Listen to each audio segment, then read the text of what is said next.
ಹೋಗುವ ಪಯಣವೆಲ್ಲಿಗೆ ಮಗನೇ?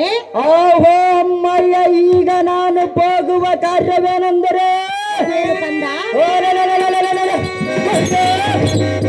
ಲೋಹಾವತಿಯ ಪಟ್ಟಣದ ಧನುಜ ರಾಜ ಶಕ್ತಿ ಶೂದನ ಪ್ರಚೋದನೆ ಮದ ಮೂರ್ಖರೇ, ನಮ್ಮ ವೈಕುಂಠದ ಮೇಲೆ ದಾಳಿ ಧೂಳಿ ಮಾಡಿ ನಿನ್ನ ಜರಬಂಧನದಲ್ಲಿ ಇರಿಸಿ ಆಡಬಾರದ ಮಾತುಗಳನ್ನಾಡು.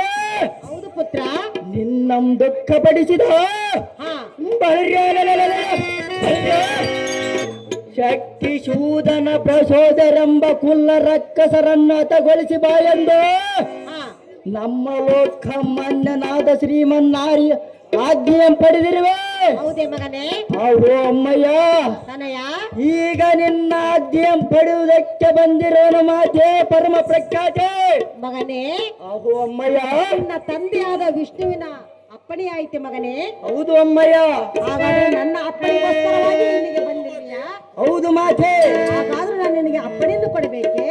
ಹೌದು ಮಾತೆ. ಹೇಳು, ನಿನ್ನ ಕೇಳ ಚೆನ್ನಾಗಿ ಹೇಳು.